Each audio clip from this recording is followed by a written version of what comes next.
¿Cuál es el valor de la resistencia que se debe colocar en serie con una bombilla de 110 voltios 60 vatios para que ésta trabaje dentro de su tensión específica en un lugar donde la tensión de la red es 125 voltios? Vamos a ver la solución del ejercicio. Lo primero entonces es identificar el concepto. Aquí entonces vamos a aplicar un concepto muy importante y es la ley de Ohm para la solución de este circuito, y además vamos a utilizar las leyes de Kirchhoff. Esos son los dos conceptos básicos que vamos a utilizar para resolver el ejercicio. Una vez tenemos definido el concepto, pasamos al segundo punto y es a plantear el problema. Aquí entonces vamos a hacer un gráfico, como siempre es mi recomendación, y ver qué ecuaciones nos ayudan a la solución del ejercicio. Entonces vamos a tratar de graficar la situación de acuerdo a los datos que nos da el problema. Entonces nos dice que tenemos un bombillo que se debe colocar en serie con una resistencia y obviamente tiene que haber una fuente o es la tensión de la red. Entonces esto lo podemos simular de la siguiente manera. Tenemos acá una fuente de 125 voltios. A esa fuente le vamos a colocar en serie una resistencia que la llamamos RS, que la llamaríamos R serie, y aquí otra resistencia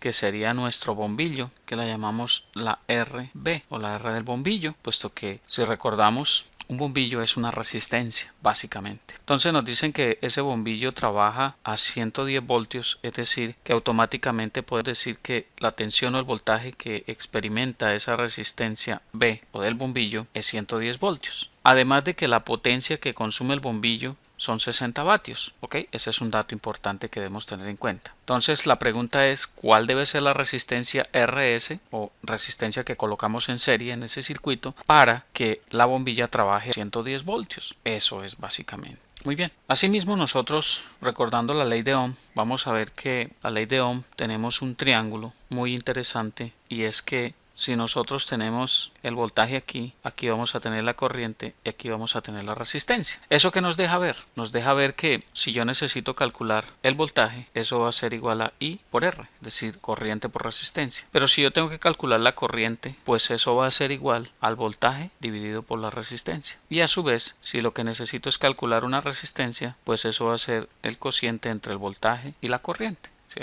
Entonces tapo lo que necesito calcular y eso me da la relación. Esa es una ayuda mnemotécnica. Además, nosotros también por las leyes de Kirchhoff podemos decir que por ley de voltajes de Kirchhoff vamos a decir que la sumatoria de todos los voltajes alrededor de un lazo, como en este caso de una rama o de un lazo, van a ser iguales a cero. Entonces, ¿eso qué nos deja ver? Eso nos deja ver que yo aquí voy a tener un voltaje de más a menos que lo llamaríamos B sub S. Vamos a llamarlo B sub S. Y si hago la sumatoria de voltajes, pues eso me va a dar el voltaje que tengo en esa resistencia serie. Eso que me ayuda a calcular el voltaje y posteriormente hallar la resistencia. Pero además de todo, yo sé que asociado a ese voltaje, pues tiene que ir de la mano una corriente, ¿cierto? Porque la fuente va a entregar una corriente, es decir, el bombillo va a pedir una corriente I que no la conozco. Pero ¿cómo la puedo calcular? Hay otra ecuación relacionada con la ley de Ohm, y es que la potencia es igual a V por I, es decir, voltaje por corriente. Entonces, yo tengo la potencia en el bombillo, tengo el voltaje, luego puedo despejar la corriente. ¿Sí ven lo fácil que es? Muy bien. Entonces, ya con eso en mente, teniendo planteado todo, pues pasamos al tercer punto y esa es la solución. Entonces, la solución del ejercicio es el tercer punto. Entonces aquí vamos a necesitar ver qué datos conocemos. Entonces recordemos que la potencia del bombillo P sub B es 60 vatios, que el voltaje en el bombillo son 110 voltios. Entonces yo necesito calcular es cuál es el valor de RS, cuál es el valor de la resistencia serie que me va a permitir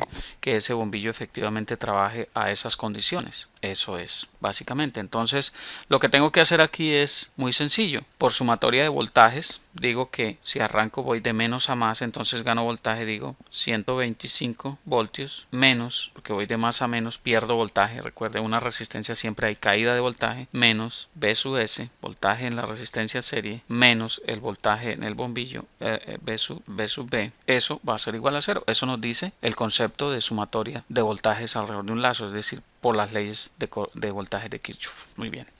Entonces de aquí voy a obtener que B sub S a que es igual. Paso B sub S al otro lado de la igualdad y eso va a ser efectivamente que esto es 125 voltios menos el voltaje B sub B. Pero el voltaje B sub B son 110 voltios. y efectivamente yo por simple inspección lo podría haber sacado, ¿cierto? Entonces V sub S va a ser igual a 15 voltios. Ya tengo entonces el voltaje en la resistencia V sub S. Ahora yo lo que necesito es calcular cuál es la corriente, y ya con la corriente pues básicamente puedo hallar el valor de la resistencia en serie. Entonces, ¿cómo calculo la corriente? Muy fácil. Digo que la potencia en la bombilla es igual a V de la bombilla por la corriente, que no la conozco. Eso entonces me da que la potencia en la bombilla son 60 vatios, y eso va a ser igual al voltaje en la bombilla, que son 110 voltios, por la corriente que tengo que calcular. Entonces de aquí despejo la corriente y digo que la corriente es 60 vatios sobre 110 voltios, y eso me da la corriente en amperios. Entonces 60 sobre 110, eso es aproximadamente 0.5454 amperios. Esa es la corriente que circula a través de esa rama, es decir, que pasa por la resistencia serie y pasa por la resistencia o por la bombilla. Bien, entonces ya con eso pues me queda muy fácil decir que R por el triángulo de potencias es V sobre I. R, la resistencia, S va a ser igual al voltaje S sobre la corriente, que es la misma para todo ese lazo, ¿cierto? Eso es. Entonces el voltaje V sub S, ya lo que había calculado, es 15 voltios sobre la corriente que la acabé de calcular, 0.5454 amperios, y ahí llegamos a que RS es aproximadamente igual a 27.5 ohmios. Y ahí está la respuesta que estamos buscando. Si ven lo sencillo que es fácil, muy fácil. El cuarto punto, como siempre, es evaluar la respuesta. Entonces fíjense que lo que hayan hecho tenga lógica y que las unidades sean consistentes. A veces nos dan valores ilógicos y no nos detenemos un momentico a pensar, ¿ok? Me agrada muchísimo compartir esta información con ustedes. Sigan apoyando este proyecto, sigan adelante con sus estudios, no se rindan. Recuerden siempre, la práctica es la que hace al maestro. Tenemos que practicar, tenemos que revisar los ejercicios resueltos una y otra vez, y este proyecto es una buena forma y una guía práctica para todos ustedes. Recomienden este proyecto, inviten a más personas, y así esto seguirá creciendo. Bien, les habló Hernán Puente de www.miprofesordefísica.com. Hasta pronto.